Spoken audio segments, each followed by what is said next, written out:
Hello everybody, this is Adriana back from the Colour Me Alive Collective.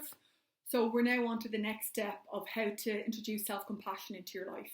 So last week it was diffusing from self-judgment, and this week we're going to step more into understanding our values, our heart's deepest desires.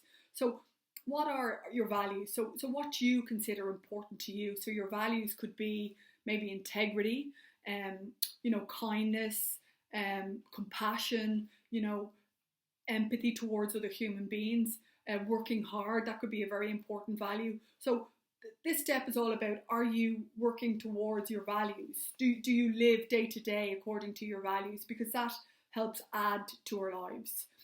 So how we want to live on an ongoing basis, how we see ourselves, the world and others. So how do we do that? So we start with, committed action towards our values.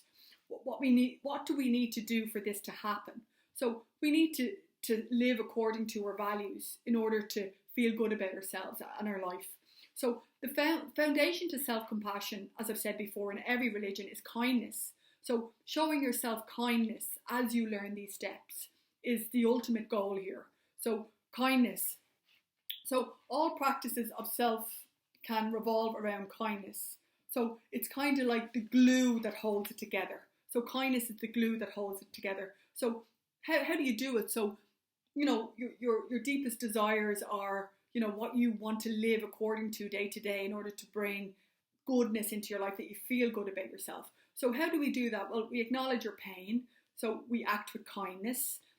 We diffuse from criticizing thoughts and words that we say to ourselves. And then we live according to our values and our desires. So how do we start it? So we start by talking better to ourselves. So self-talk.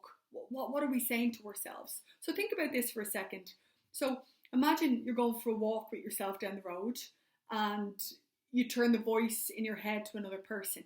And that person is saying to you, oh, Adriana, you're not good enough, and, you're not going to achieve your goals. Like, if you're constantly listening to that voice in your head, you can't get away from that, which means it's going to be so much harder for you to live according to your values and also to have committed action to feeling good about yourself, to directing kindness towards yourself.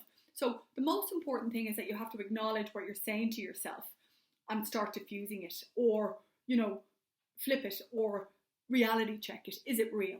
And then also imagine if you were walking down the street with a really good friend of yours, seemingly, and she was speaking to you like that, like saying, oh, you're not good enough, or, you need to do more for other people. You need to put other people's needs ahead of yours.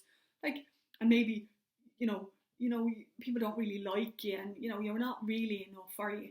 Like, realistically, how long would you consider walking with her? Or would you keep doing it? I've actually met people who keep doing it, keep walking with these people who are constantly criticizing them. Sometimes that can be their mother or their best friend, seemingly, So to really have a look at that, what kind of people do I have in my life? Are they bringing good intention, or are they taking away from me, making me feel worse about my life?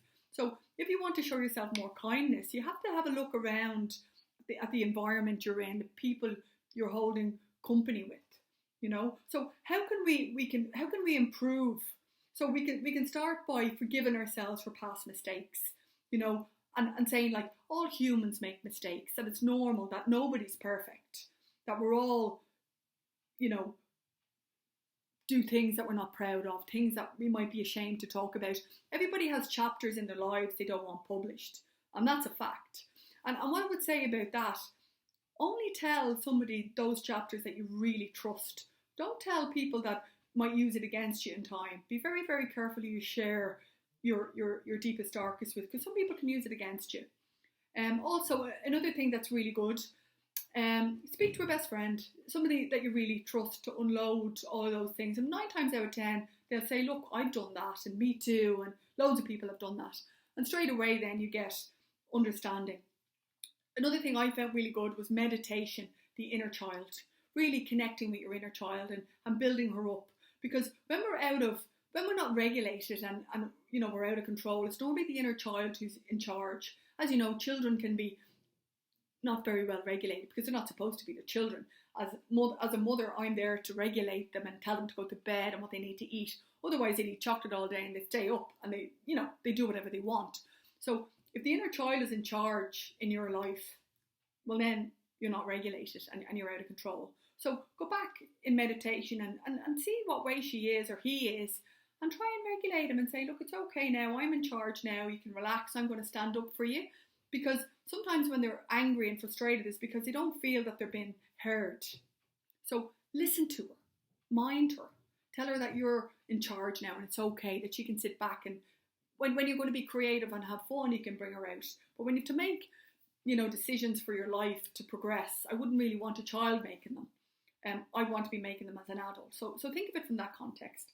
Also, create a space to forgive yourself. Forgive yourself for all the things that you think you could have done better.